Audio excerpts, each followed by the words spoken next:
When I opened my eyes, the first thing I saw was a white ceiling and a nurse adjusting my fore. My head felt heavy, and my throat was dry. She smiled and said, "Welcome back, Samantha. You've been out for a while." I blinked, trying to remember what happened. The last thing I could recall was driving home from a night shift, the sound of rain, and then nothing. They told me I had been in a coma for 3 weeks after a car accident. 3 weeks gone, just like that. My first thought was my family. My mom, my sister Emily, and my fiancé David. They must have been so worried. I asked to call them. The nurse brought me a phone, and I dialed my mom's number. It rang and rang, no answer. I tried Emily next. Straight to voicemail. I left a message, telling her I was awake, that I was okay, that I couldn't wait to see her. I smiled through the pain, sure they'd show up any minute. But no one came that day. Or the next. Even the doctor seemed confused when I said no one had visited. He told me my records showed my family had been informed right after my accident. That didn't make sense. Why wouldn't they come? After a few more days of recovery, I checked myself out and took a cab home. I remember feeling so nervous, thinking maybe they were throwing me a surprise welcome party. But when I got to my apartment, my heart dropped. The door was unlocked. Inside, everything was wrong. My clothes were gone. The framed photos of me and David were missing. Even the note board on the fridge, where Emily always left little messages when she visited, was blank. I called my mom again, then Emily, then David. Nothing. I texted, I emailed. It was like I didn't exist. A cold wave of panic hit me as I stood there in that empty room that used to be mine. I walked to my parents' house, hoping to find them there. It was a long walk, and every step made me feel more uneasy. When I knocked, my mom opened the door. Her face went white. For a few seconds, she didn't move. Then she started crying, covering her mouth with her hand. Emily came to the doorway behind her, pale and frozen. "Mom," I whispered. "Why are you looking at me like that?" My mom couldn't speak. Emily grabbed her arm, shaking her head quickly. I stepped closer, my chest tightening. "What's going on? Why didn't anyone answer me? Why are you crying?" No one said a word. My mom finally stammered something about needing a minute and shut the door in my face. I stood there in disbelief, staring at the closed door, my reflection faintly visible in the glass. Something was wrong, terribly wrong. And deep down, I felt a fear I couldn't explain. Something told me I wasn't supposed to be standing there at all. I stood outside the door for a long time after my mom shut it, not sure what to do. My heart was racing, and I could still hear her muffled crying from inside. Finally, I knocked again, this time louder. "Mom, it's me," I said softly. "Please open the door." After what felt like forever, the door opened again. My mom's eyes were red and swollen. Emily stood behind her, clutching her phone, staring at me like she couldn't believe I was real. "Can I come in?"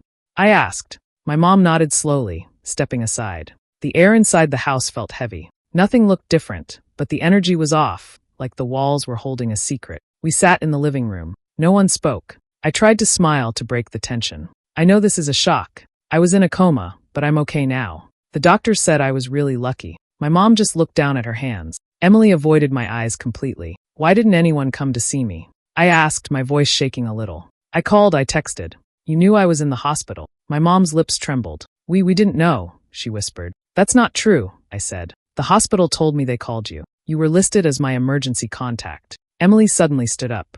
"Samantha, maybe you should rest. You've been through a lot." "I'm fine," I said firmly. "I just need to know what's going on. Why are you both acting like you've seen a ghost?"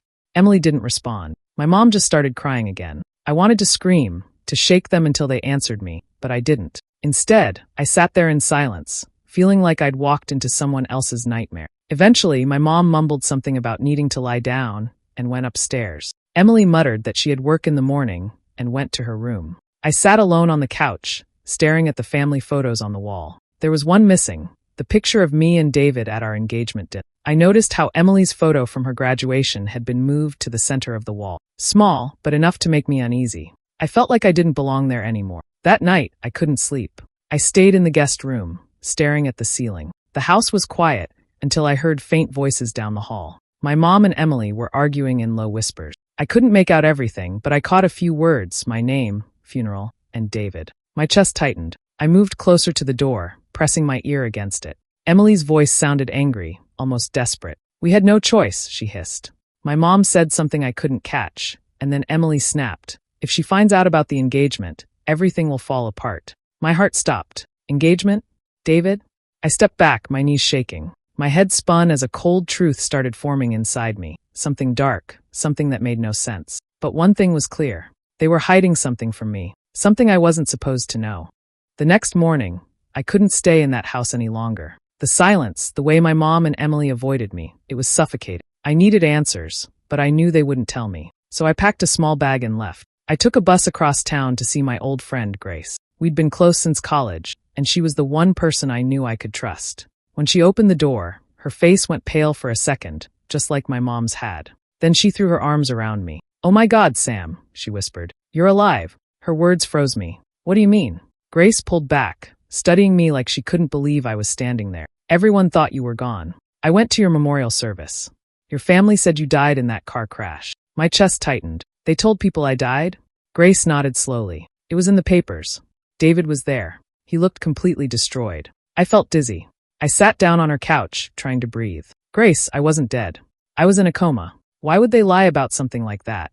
She didn't answer. Instead, she grabbed her phone, hesitated for a second, and then handed it to me. "You need to see this." On the screen was an article from a local magazine. Local Dr. David Miller engaged to his late fiancé's sister. I read the headline twice, not believing my eyes. Then I scrolled down. There it was, a photo of David, the man I had planned to marry, standing beside Emily. They were smiling under soft lights, his arm around her waist. She was wearing the same necklace I'd given her on her birthday. The caption underneath said, "After the tragic passing of his fiancée, Samantha Lewis, Dr. David Miller has found love and healing with her sister, Emily Lewis. The couple is set to marry in 2 weeks." My hands began to shake. My mouth went dry. "This can't be real," I whispered. Grace looked down. "I didn't know how to tell you. Everyone thought it was strange how fast it happened, but your mom said you made them promise to take care of him." I couldn't speak. The words on the screen blurred as tears filled my eyes. I felt like the air had been punched out of me. My family, my own blood, had told the man I loved that I was dead. They'd stood there, pretending to mourn me, all while planning this. I thought about Emily's face when she saw me at the house, the shock, the fear. It all made sense now. They hadn't been scared for me. They were scared of me, because the lie they'd built was about to collapse. Grace placed a hand on my shoulder. "Sam, are you okay?" I wiped my tears and took a deep breath. "No," I said quietly, "but I will be." For the first time, I wasn't just confused. I was angry, burning, shaking angry. I didn't know how yet, but I was going to find out everything they did to me, and they were going to regret ever thinking I'd stay buried. Sitting in Grace's apartment, I stared at that article again, my hands trembling. The smiling faces of David and Emily burned into my mind. It didn't feel real. To stop myself from breaking down completely, I closed my eyes, and memories came rushing back. Before the accident, everything had been perfect. David and I had been together for almost 4 years. We met at the hospital when I was still in training, and he was already a respected doctor. He was funny, the kind of man who remembered small things, how I liked my coffee, or how I always needed to double-check the stove before leaving home. He made me feel safe. We were planning our wedding for the fall, looking at houses on weekends, and even talking about having kids someday. It was simple, happy, and real. Emily was different from me in every way. She was bold, always chasing attention, always needing to be the center of every room. Growing up, she used to compare everything: grades, clothes, friends, even love. I used to think it was harmless, just sibling rivalry. But once David came into my life, I started noticing the little things she did. At family dinners, she would find a way to sit next to him, laughing at every joke, touching his arm when she spoke. Once, she even showed up at his clinic with coffee, saying she was just passing by. When I teased her about it later, she rolled her eyes and said, "Relax, Sam. It's not like he's your property." I laughed it off then, but deep down, something about her tone stayed with me. My mom never took it seriously either. She adored Emily and often brushed things aside. "That's just how she is," she'd say whenever Emily crossed a line. "She doesn't mean anything by it." Sometimes I felt like my mom saw Emily as the one who needed protection, not me. She always thought Emily was fragile, emotional, and that I was the strong one who could handle anything. I remember one night, a few weeks before the accident, when David and I were at my parents' house for dinner. Emily came downstairs wearing a tight dress and twirling in front of him. "What do you think, David?" she asked, smiling. He looked uncomfortable and glanced at me before saying, "It's nice, Emily." My mom laughed and said, "You two always make her blush." It bothered me, but I told myself it didn't matter. David loved me. He'd chosen me, and I trusted both of them. Now, sitting there, I could see everything so clearly. Every small thing I ignored was a piece of the truth I didn't want to see. Emily's envy wasn't just harmless jealousy. It was something deeper, something dark. I thought of how she must have looked at him after I was gone, how she must have told herself she was just comforting him. Maybe she even believed it at first. But it didn't change what they'd done. My sister had taken everything from me, and she did it with my mother's help. I opened my eyes, wiped my face, and whispered to myself, they think they won. But this isn't over. A few days after finding out about the engagement, I couldn't sleep. Every time I closed my eyes, I saw their faces, my mother crying at the door, Emily staring at me in shock, David smiling beside her in that picture. The lies, the silence, it all made sense now. But I needed proof. I needed to see it with my own eyes. One afternoon, I went back to my parents' house when I knew they wouldn't be there. My mom had a weekly church group, and Emily was probably busy planning her perfect little wedding. My hands shook as I unlocked the back door with the spare key I still had. The house smelled the same, clean, with that faint scent of lavender candles my mom loved. It felt almost normal, but I knew better now. I walked quietly through the hallway. Family pictures lined the walls, smiling faces frozen in time. I stopped at one frame that used to hold a photo of me and David on our first Christmas together. It was gone, replaced by one of Emily and David at some charity event. My stomach twisted. I went into the living room and froze. On the mantel was something that made my blood run cold. A framed photo of me in my nursing uniform surrounded by flowers, the kind people usually see at funerals. At the bottom, there was a small printed card that said, "In loving memory of Samantha Lewis." My knees gave out, and I sank to the floor. Tears poured down my face before I could stop them. They had really done it. My own family had buried me, pretended I was gone just so Emily could have the life that was mine. I covered my mouth to keep from screaming. After a while, I wiped my face and forced myself to stand. I needed to know more. I went to my mother's bedroom and started searching. The drawers were neatly organized, everything in its place. Then, tucked beneath a stack of old letters, I found a manila folder with my name on it. My hands trembled as I opened it. Inside were hospital documents, a newspaper clipping of my death, and something that made my heart stop, a death certificate. My name, my birth date, cause of death, head trauma from vehicle collision. It looked official, but I could see small differences, the kind you'd notice if you worked in healthcare like I did. The signature wasn't real. The hospital code was slightly wrong. It was all forged. I sat on the edge of her bed, holding that paper, feeling my chest tighten. Everything I thought I knew about love, about family, shattered in that moment. My mother had signed this. She had lied to everyone. She had lied to me. I put everything back where I found it, except the certificate. I folded it carefully and slipped it into my bag. As I walked out, I looked around the house one last time. Every corner of it held memories of the life they'd stolen from me. I locked the door behind me, my tears drying into something harder, determination. They had taken my name, my love, and my future. But now I had proof, and I was going to make sure they regretted ever erasing me. I didn't sleep that night. The forged death certificate lay on the table beside me, and I couldn't stop staring at it. My family had destroyed my life, and Emily had stolen everything I loved. But there was still one person I needed to face, David. I had to see his eyes when he saw me alive. I had to know what kind of man could move on so easily with my sister. The next morning, I took the train across town to the medical center where he worked. My hands were sweating, my heart pounding so hard I could feel it in my throat. I sat in the waiting area for almost an hour before I finally saw him coming down the hallway in his white coat. He looked exactly the same, calm, professional, a little tired. Seeing him after everything made my stomach twist. When he looked up and saw me, he stopped. His face went pale like all the blood had drained out of him. For a second, he didn't move. His eyes went wide, and his clipboard slipped from his hand, hitting the floor with a sharp sound. "Sam," he whispered, his voice barely there. I took a step closer. "Hi, David." He stumbled back a little, shaking his head. "This isn't real," he said, almost to himself. "You can't be here." "I'm alive," I said quietly. "Very much alive." He just stared at me, his hands trembling. Then he sat down in the nearest chair, burying his face in his hand. "Oh my God," he said over and over. "They told me you were gone. Your mom, your sister. They showed me hospital reports. They said you didn't make it, that they cremated your body." I could hear the pain in his voice, but it didn't make it easier to listen. "And you believed them," I said. He looked up, eyes red. "Sam, I saw the papers. I saw your things boxed up. I went to the service. I thought I lost you." His voice cracked. I couldn't breathe for months. Emily, she was there. She helped me get through it. I didn't plan for anything to happen. I cut him off. "You just fell for my sister." He didn't argue. He just looked down at the floor, ashamed. "I never stopped loving you," he said softly, "but I didn't know how to live with the grief. Emily said you'd want me to be happy. She said you told her that before the accident." My heart twisted. Emily had used my name, my memory, to pull him in. She had lied to him the same way she lied to everyone else. For a moment, I didn't know what to feel: anger, sadness, betrayal. Maybe all of it. I could see that he had been broken once, but it didn't change what he'd done. He had still let her replace me. I stood up slowly. I believe you didn't know, I said. But that doesn't make it right. He reached out as if to stop me, but I stepped back. They fooled both of us, I added quietly. The difference is, I'm not staying fooled anymore. As I walked out of his office, I could hear him call my name, but I didn't turn around. I had seen what I came for. He wasn't innocent, but he wasn't the enemy either. The real betrayal came from the people who should have loved me the most. And now I knew exactly who I needed to face next.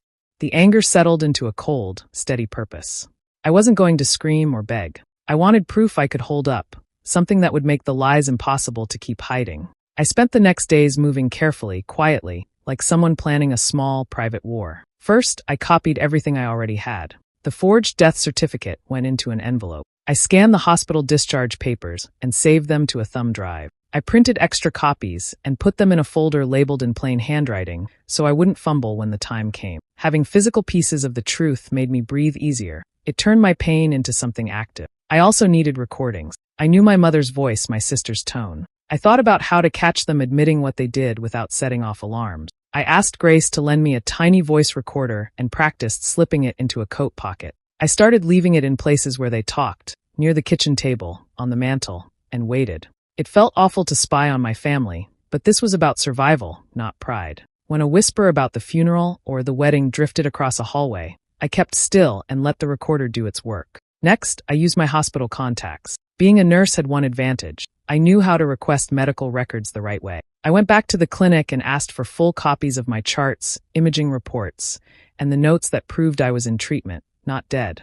It took patience and a lot of polite insistence, but I walked out with a thick packet of paperwork that matched my memory of what had happened. I also thought about witnesses. There were people who had been at the hospital, a nurse who had taken my vitals the day I woke up, a transport driver who remembered my name. I called each of them and quietly explained what I was doing. Most were shocked and willing to help. A few wrote short statements I could print and add to my folder. Planning the timing felt like planning a sting. I knew the wedding would be crowded and emotional. That made it the perfect place to make the truth public and undeniable. I drew up a simple plan. Arrive early, hand a copy of the paperwork to the officiant, give another to David in front of everyone, and then speak. Calm, clear, without shouting. I practiced what I would say in the mirror until the words came out steady. I didn't want dramatic accusations. I wanted facts, evidence, and the kind of quiet delivery that would make people listen. I also prepared for fear. I wrote down what to do if someone tried to stop me, who to call, where to go afterward. I brought spare cash, a charged phone,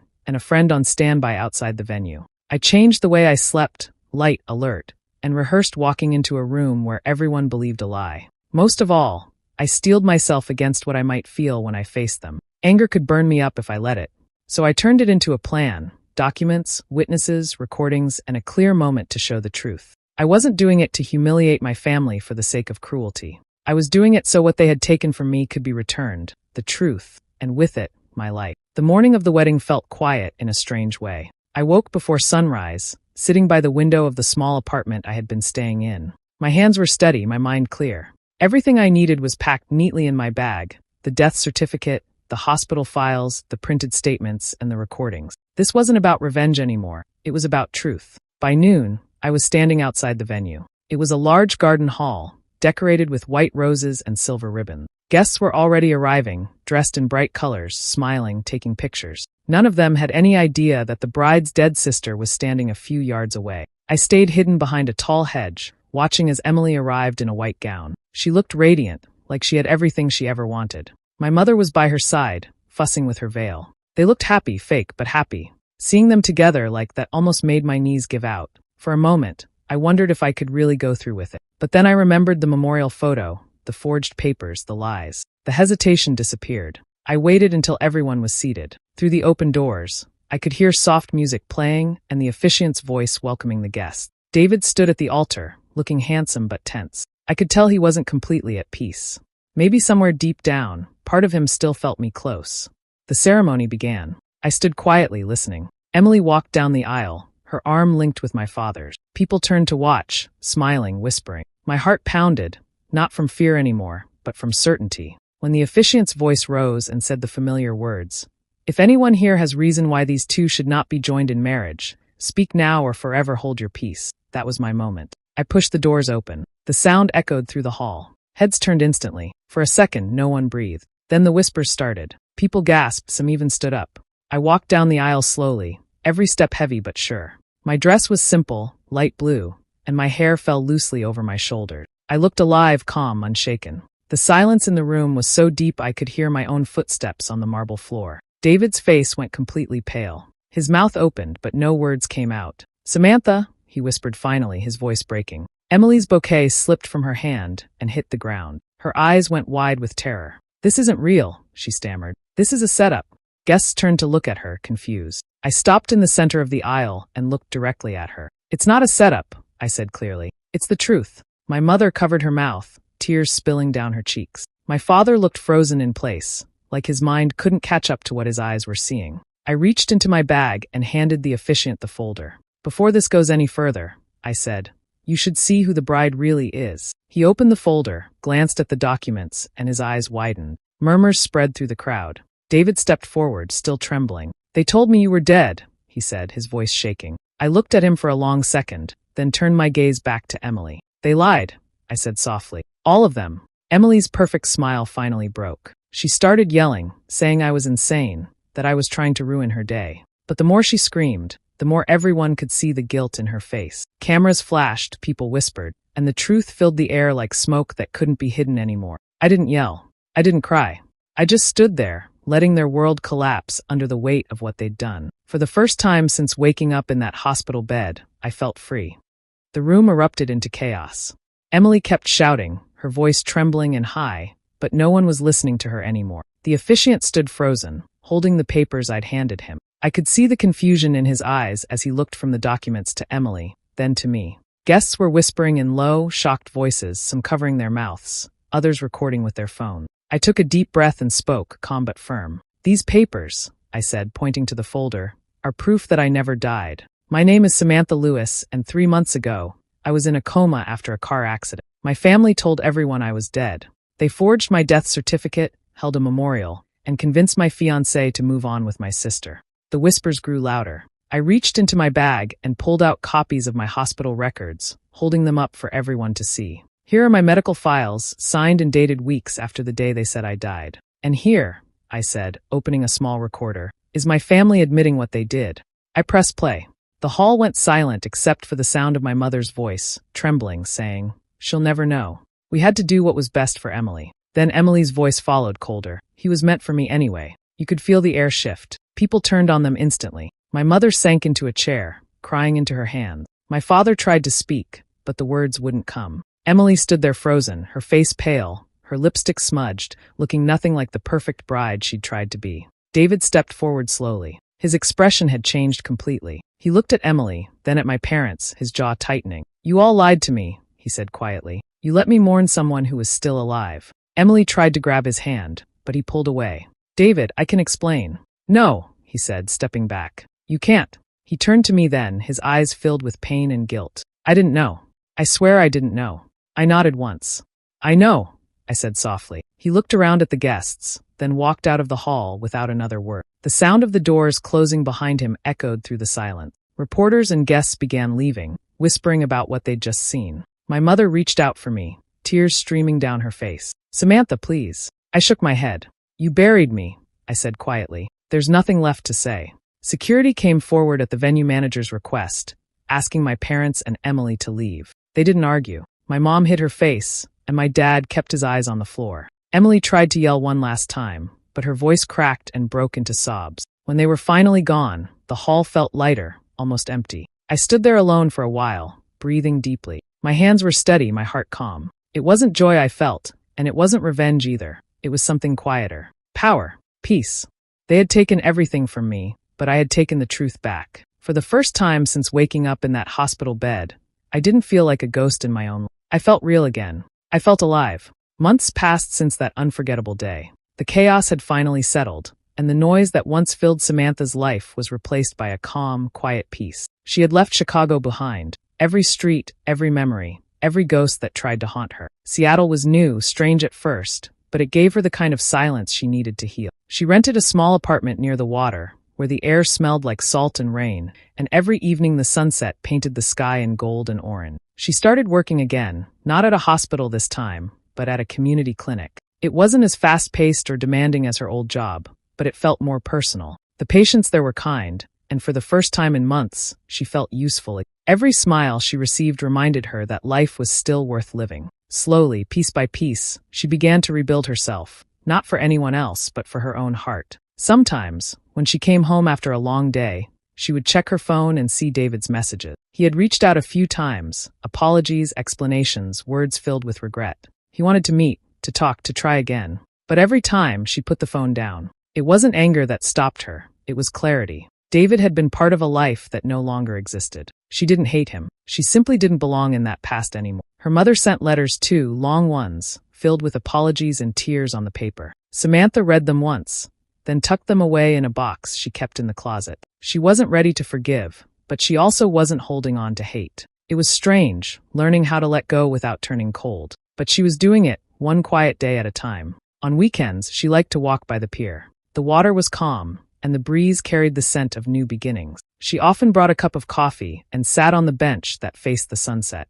One evening, as the sun slowly disappeared behind the ocean, she whispered to herself, "They buried me alive, but I rose anyway." It wasn't bitterness in her voice, it was strength. She thought about everything she had survived, the lies, the loss, the betrayal. Somehow, all of it had led her here, to this moment of stillness. Life wasn't perfect, but it was hers now. She had built it with her own hands, out of the ashes of everything that had burned her before. And in that quiet golden hour, she realized that she didn't need revenge, love, or approval to feel whole. All she needed was peace, and she finally had it.